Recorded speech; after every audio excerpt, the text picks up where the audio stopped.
Just imagine waking up to find out that the United States, under Donald Trump's iron fist, is plotting to turn Canada into nothing more than a resource colony, stripping away our sovereignty like it's some kind of garage sale bargain. That's the bombshell we're unpacking today, folks, because leaked White House documents have just surfaced, revealing a so-called 51st state plan that's not about partnership, it's about plunder. These papers, whispered out from the shadows of Washington, outline a ruthless strategy to acquire Canada's vast resources, from our oil sands to our critical minerals, all while painting it as some benevolent takeover. But these leaks come at a time when Canada is already battling headwinds, from stalled steel exports to our bold new pipeline deals. And they're no accident. They expose Trump's America First obsession gone rogue, where our northern neighbor sees us not as allies, but as a convenient pantry to raid. Picture this: memos detailing how the U.S. plans to leverage tariffs and trade pressures to force Canada into handing over control of lithium mines in Quebec, cobalt deposits in Ontario, and the endless oil reserves in Alberta. It's not just about buying low. It's about bullying us into submission, using economic levers to make us bend the knee. And why now? Because Trump, what kind of leader treats a century-old friendship like a hostile takeover bid? That's the question burning in every Canadian's mind as we dig into these documents. They reveal a playbook straight out of colonial history, where Trump envisions integrating Canada's economy so deeply into the U.S. that our borders become mere suggestions. One leaked memo even boasts about securing hemispheric dominance by absorbing Canadian assets, with hypothetical projections showing U.S. GDP swelling by 2% just from our minerals alone. But here's the kicker. This isn't about mutual benefit. It's about Trump propping up his... Let's rewind a bit to understand how we got here, because this didn't happen in a vacuum. It's the culmination of Trump's aggressive posturing that's been ramping up since 2025. Remember those punishing tariffs on Canadian steel? They weren't random. They were the opening salvo in this resource grab. Our steel exports to the U.S., which make up nearly 40% of our total output, according to the Canadian Steel Producers Association, ground to a halt just moments ago, sending shockwaves through construction sites from Detroit to Dallas. Canadian mills like ArcelorMittal Dofasco and Stelco had no choice but to stop shipments when U.S. enforcement rules jacked up costs by $110 to $160 per ton. That's not fair trade. He's laughing all the way to the bank, claiming it's about protecting American jobs while ignoring how his policies are tanking ours. Data from the Associated General Contractors of America shows 70% of U.S. infrastructure projects rely on foreign steel, with Canada as the top supplier. Yet he's willing to let bridges rust and buildings stall to force our hand. A hypothetical quote from a White House insider in these leaks says it all. Canada's resources are too valuable to leave in Canadian hands. We'll integrate them one way or another. That's not diplomacy. That's daylight robbery. And it's condemning thousands of Canadian workers to uncertainty while Trump postures as a hero. But hold on, because amid this chaos, Alberta's stepping... Have you ever seen a province flip the script on federal dithering and international bullying all at once? That's exactly what Premier Danielle Smith just did with this game-changing U.S. pipeline deal. Announced without the usual Ottawa fanfare, this million-barrel-a-day corridor bypasses all the red tape that's strangled our energy sector for years. It's a direct shot south, straight into American refineries, hungry for our heavy crude, and it's already got contracts signed, crews on the ground, and hundreds of millions invested in land and pipes. This isn't just a pipeline, it's a declaration of independence from the delays that cost us dearly. Past projects like Northern Gateway, Energy East, and Keystone XL. Now, Alberta's saying enough is enough, partnering with Indigenous communities through equity stakes to ensure everyone benefits. As Smith put it in a recent statement, We're not waiting for permission anymore. We're building for our future. This deal could generate tens of thousands of jobs and billions in revenue, all while thumbing its nose at Trump's tariffs by locking in U.S. demand on our terms. Yet Trump's response? More threats, more bluster, as if our success is a personal affront. The leaks show his administration viewing this pipeline as a vulnerability to exploit, planning to demand concessions on environmental. From the people's perspective, this is Carney's Canada fighting back. Our PM, with his banker smarts, is quietly rallying provinces to resist, emphasizing unity and smart economics over Trump's chaos. Speaking of Carney, isn't it refreshing to have a leader who actually understands money instead of treating it like monopoly cash? As Prime Minister, Mark Carney stepped in when Trudeau's era fizzled, bringing a no-nonsense approach that's already stabilizing our ship. From the people's view, he's the antidote to years of drift, focusing on productivity, smashing oligopolies in telecom and groceries that gouge us daily, and pushing for real immigration reforms that bring in talent without. Under him, we're seeing hints of recovery. Business investment per worker is ticking up after a decade of stagnation, and he's vowed to tackle the housing bubble that's priced out a generation. Contrast that with Trump, who's systematically dismantling alliances for personal gain. From the average Canadian standpoint, Trump's a bully who's turned trade into a weapon, hiking tariffs that spiked our steel futures by 18% in hours and dropped construction stocks by up to 11%.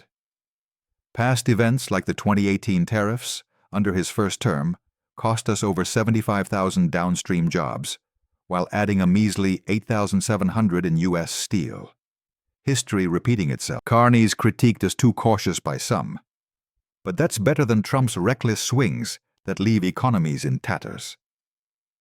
Now, zoom out to the bigger picture. How can a so-called ally plot to absorb our critical minerals like they're free samples?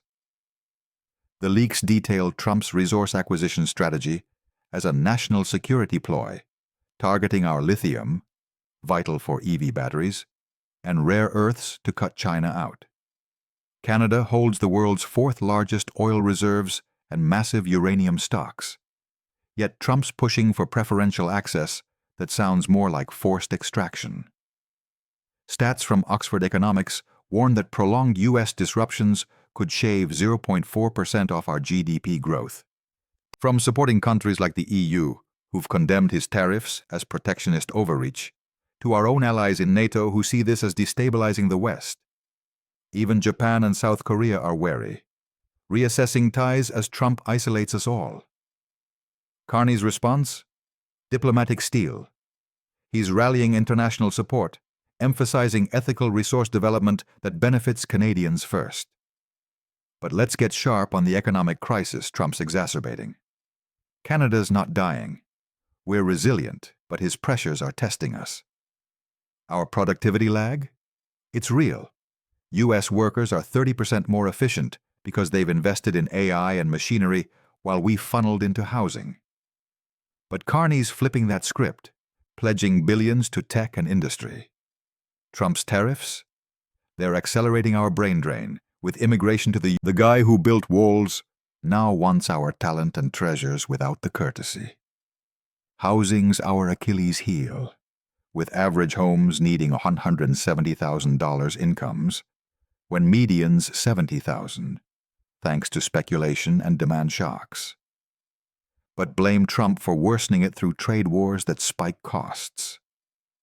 Past news like the 2024 BC money laundering report showed billions in dirty cash inflating prices. Now leaks suggest Trump's turning a blind eye if it weakens us. From the people's lens, Carney's the fixer, critiqued for deficits, projected at $70–90 billion, second highest ever. But that's pandemic recovery, not waste. Trump's? Ballooning U.S. debt while pointing. But it's not slavery as UN flagged. It's mismanagement Carney's addressing with reforms.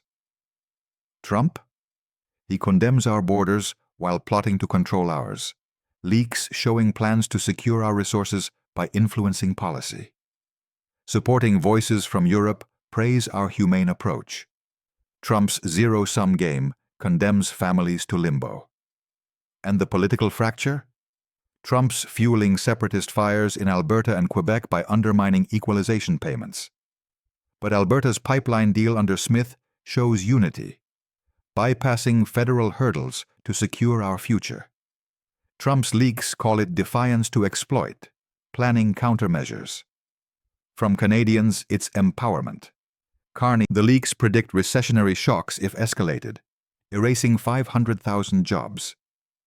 But Carney's scenarios favor de-escalation. Waivers, negotiations under USMCA. Trump's worst case? Full escalation, broadening to aluminum and lumber. Past like 1970s commodity crises warn of damage. Trump's ignoring lessons for ego. Critiquing leaders. Carney's people's champ. Analytical, steady, focused on jobs and affordability. Trump? Condemned as chaotic, self-serving, turning friends into foes. Hypothetical quote from a Toronto economist. Carney builds bridges. Trump burns them for photo ops. As ripples spread, Trump's plan threatens global trust. Europe in fallout, immediate hits. 400,000 jobs at risk per BLS. Prices surging 23% on rebar. Short term. Housing tightens, affordability worsens since 2008. Political governors petition waivers, but Trump's deaf. International diversification accelerates away from U.S. counter-narratives. Trump's spin, short-term adjustment, crumbles. 2018 proved otherwise. Carney's truth. This is deliberate damage. Scenarios ahead. Best, de-escalation via Carney's diplomacy. Likely erosion. Trump thrives on, worst, spiral he ignites. Why does this matter to you? The leaks aren't just paper. They're a blueprint for dismantling our independence. Starting with steel and energy, but eyeing everything from our water to our workforce. Trump's strategy, dubbed the Trump corollary in national security docs, asserts U.S. dominance over the hemisphere, treating Canada like a wayward territory rather than a sovereign equal. It's sharp irony. The man who rails against globalism is practicing the ultimate form of it, absorbing our assets to fuel his empire. From supporting perspectives, countries like France and Germany have voiced solidarity, with EU leaders condemning Carney's leveraging this, building coalitions to counter Trump's isolationism. Systematically critiquing Trump from the people's view. He's the epitome of failed leadership, prioritizing tweets over treaties, enriching cronies while workers suffer. Past events? His first term's NAFTA renegotiation strong-armed us into USMCA concessions. Now, he's shredding it. Stats. U.S. debt hit $35 trillion under him, yet he blasts our $2 trillion as mismanagement. Hypothetical from a Calgary oil worker. Trump's tariffs cost me overtime. Carney's pipeline deal gave it back. Carney, critiqued for banker roots, but praised for grounding policy in reality, cutting oligopoly power, where telecom prices are 7 cents. Alberta's corridor, carrying 1 million barrels daily, bypasses bans, partners with First Nations via equity, reducing lawsuits, boosting stability. Revenue, tens of billions, funding diversification. Trump's leaks plan to redirect flows, but Smith's assertive, this is our oil, our terms. Economic woes, Trump's amplifying our housing crisis, where Vancouver shacks cost millions versus Austin mansions. His pressures spike materials 30%, adding 9,000 plus to home prices per NAHB. Carney's response? Supply boosts, anti-speculation measures, immigration critique, Trump's hypocrisy, bashing our system while U.S. exploits H-1Bs. Carney's reforming for skilled. As we wrap, this 51st state plot is Trump's folly. We'll prevail. Share your thoughts in the comments. If you found this video interesting, please like, share, and subscribe to the channel so you don't miss anything.